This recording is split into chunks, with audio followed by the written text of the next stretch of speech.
There's a common misconception that EQ is the only way to change the tone of a vocal mix. It's not completely wrong. EQ is a way to change the tone, but it's not the only part of your chain that matters. And if you think it is, then you might be overusing EQ. Whether you're trying to get your vocal to sound warm and full or bright and airy, it's not just about EQ. It's actually about how every aspect of your chain works together to achieve the sound that you want. That's why in this video, I'm going to share all the secrets to dial in any vocal tone you want. And not only that, I'm going to explain my thought process as I construct the entire chain. So you're going to see how every part of the chain works together to get the vocal tone that we're looking for. I've got one vocal pulled up here that we're going to mix 3 different ways. The first is very warm and full, the second very bright and airy, and the third very natural and balanced. Then we're going to compare what the 3 versions sound like. Let's get started. Here's the vocal we're going to work with. I've got X pitch on for light tuning, otherwise it's completely raw. Swear I'm not just on that type of timing,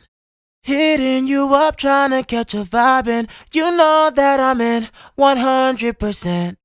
How'd I get so? So that's the raw vocal. Now we're going to dial in this chain to achieve a very warm and full vocal tone. The first thing we'll do is compression. Now, if we know we want a warm and full vocal, we need to choose a compressor that's going to help us achieve that. So the compressor needs to add some thickness and color in the lows and mids, and ideally have a nice smooth top end. And for that kind of sound, I love this tube plus FET compressor. And what I love about the tone of this compressor is that it models the saturation you get from driving tubes. And the result is just very colorful and full in the lows. Swear I'm not just on that type of timing, hitting you up trying to catch a vibe, and you know that I'm in 100%.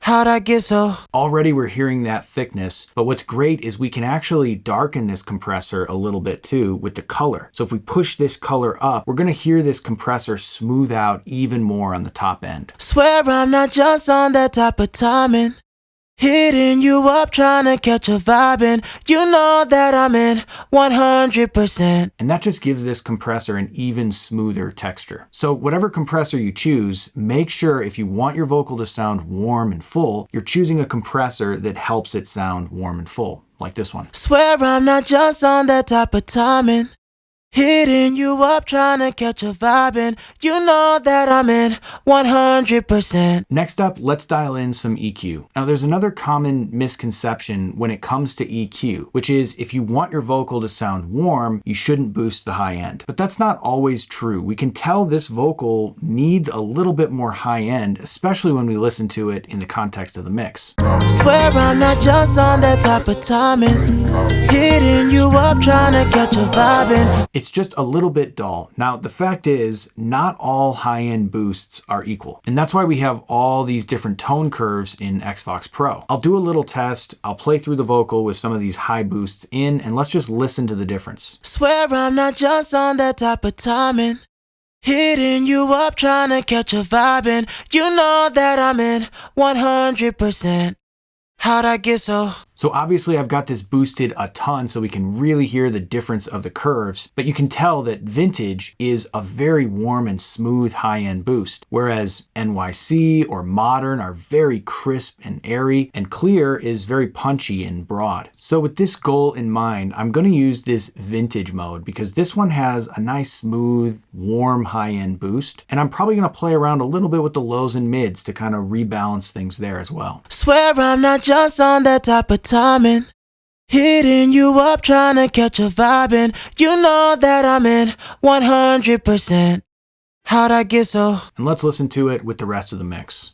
Swear I'm not just on that type of timing, hitting you up trying to catch a vibe, and you know that I'm in 100%. How'd I get so lucky?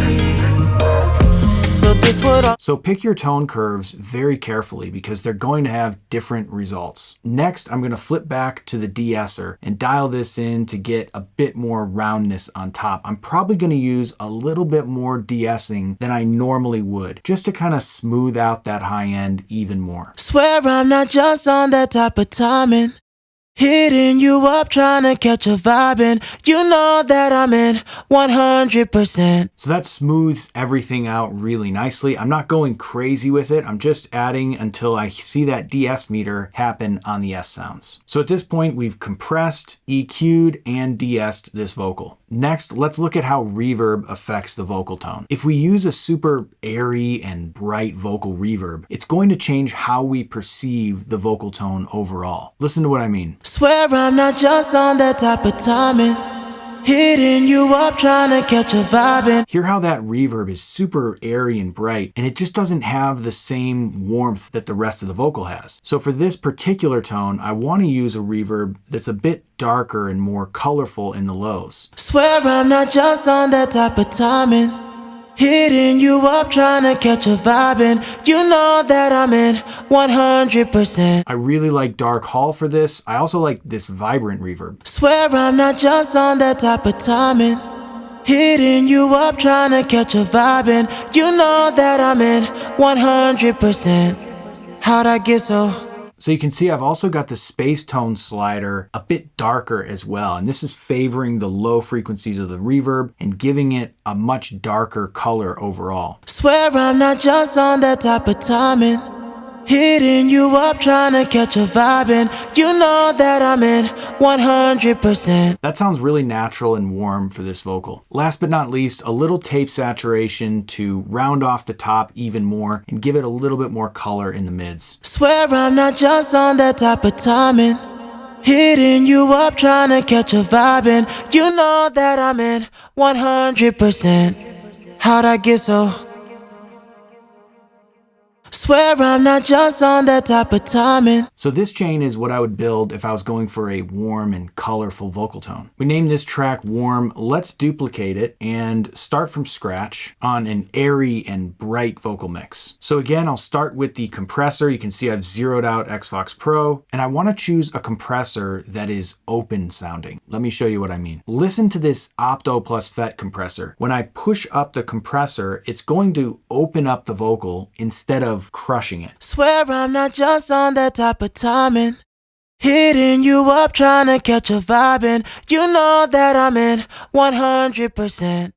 How'd I get so? So we're applying a significant amount of compression, but it doesn't sound like we're crushing the vocal. And that's because this particular compressor is very open sounding, and it's great when we want to achieve this airy and bright vocal tone. Next, we're going to move on to the EQ, and this is where it can go very wrong with this type of vocal tone. Obviously, we need to add high end in order to get the brightness that we want out of this vocal. But if we do it the wrong way, it's going to make the vocal sound thin and brittle and kind of harsh. So we have to be very careful about how we bring this high end to the vocal. And that's where this Air Plus slider comes in really handy. This is going to bring up that airy top end of the vocal to give it that texture that we're looking for without introducing harshness that a typical EQ would do in these frequencies. Swear I'm not just on that type of timing.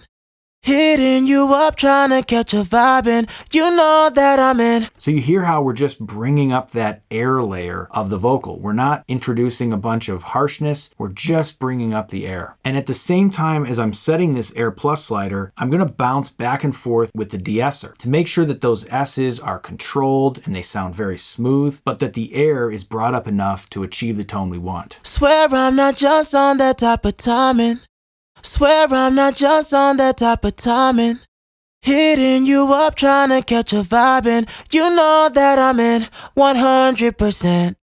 Swear I'm not just on that type of timing. So it's this balance of Air Plus and de-esser that we're kind of setting together in order to get that airy texture without any harshness, especially on the sibilants. Now this next part is a little counterintuitive. You would normally think, oh, we want a bright vocal, let's boost the high end. But in my experience, more times than not, we don't actually need more high end to achieve this vocal tone. What we need is more mids, because this is where the presence of the vocal is going to be felt. So if we bring the mids up, we're going to bring that vocal forward with the airy layer, and now it's going to sound bright and crisp without sounding brittle or thin. Swear I'm not just on that type of timing.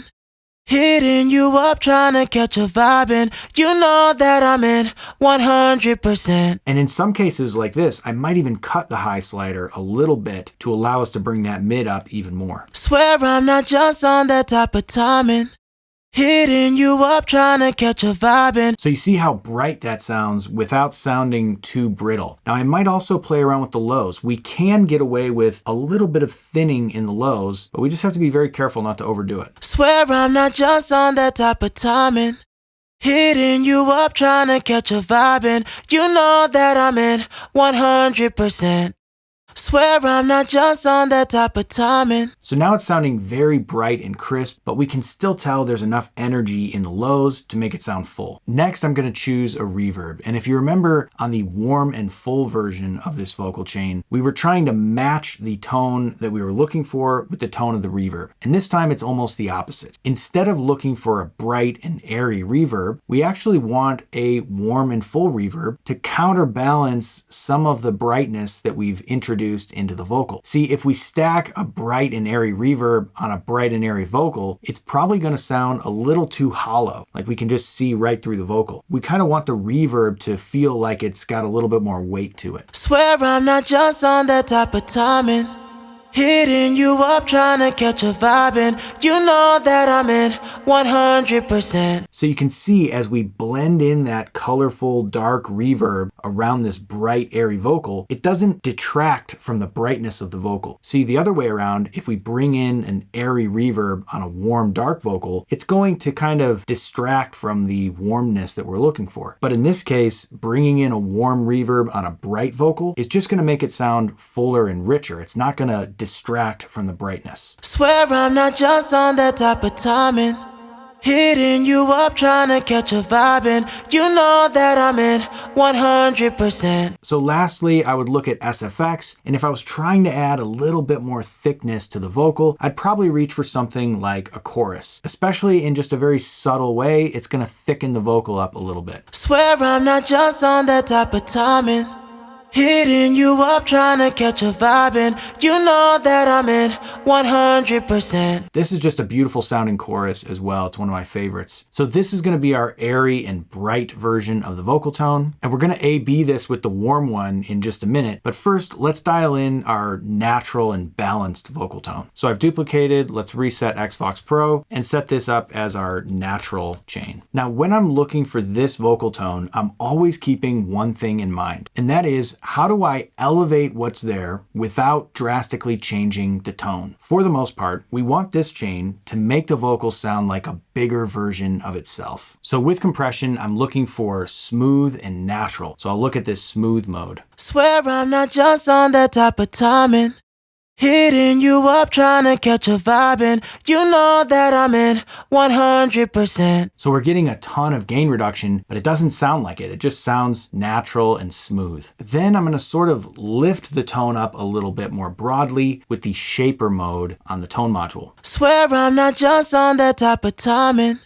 Hitting you up, trying to catch a vibe, and you know that I'm in 100%. So just this subtle lift on the lows and highs is just kind of elevating the vocal. It's making it sound like, again, a bigger version of itself. We're not drastically changing anything. We're not trying to overcorrect in any direction. We're just trying to elevate it. Swear I'm not just on that type of timing.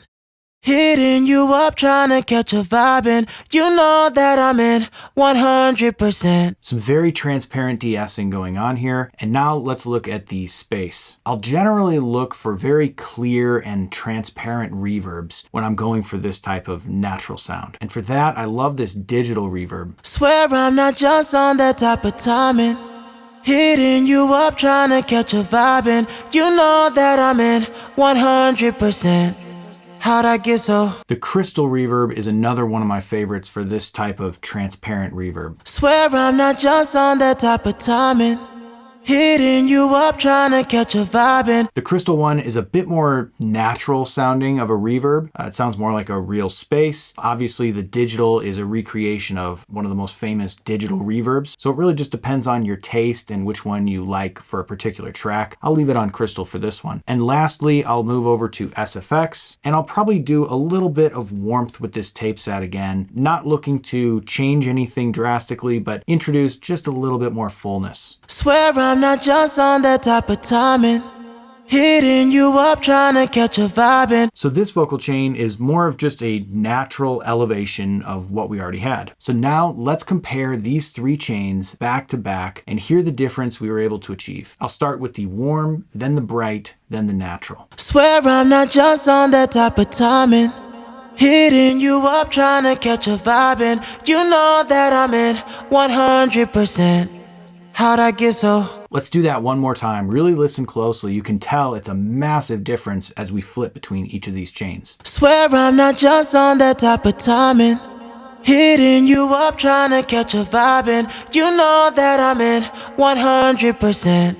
How'd I get so? Now, we wouldn't be able to achieve these different sounding tones if we were just focused on EQ. Obviously, the EQs are all set differently, but also the compressors, the amount of de-essing is slightly different on each of these, the use of the Air Plus slider, different reverb settings and SFX amounts. All of this works together to achieve the overall tone of the vocal chain. You can really see how it's the entire vocal chain working together to achieve a particular vocal tone that we want. And when you understand the thought process that goes into how to choose the different components of your chain, you can really dial in any tone you want, and with Xvox Pro, it's insanely fast. So those are all my thought processes as I'm dialing in a vocal chain. You can use any plugins you want. I like using Xvox Pro because it's so fast and easy to audition tons of different tones and sounds. You're always just one click away from a completely different compression algorithm, reverb, tone curve. It's very easy to quickly audition different sounds and be able to dial in that perfect tone for the track you're working on. So try this out the next time you're mixing. Imagine what the tone is you're trying to achieve, and then try to make intentional decisions about every part of your chain and see how it works together to achieve the tone you want. If you enjoyed this video, leave us a comment, give it a like, and subscribe for more tutorials like this. And as always,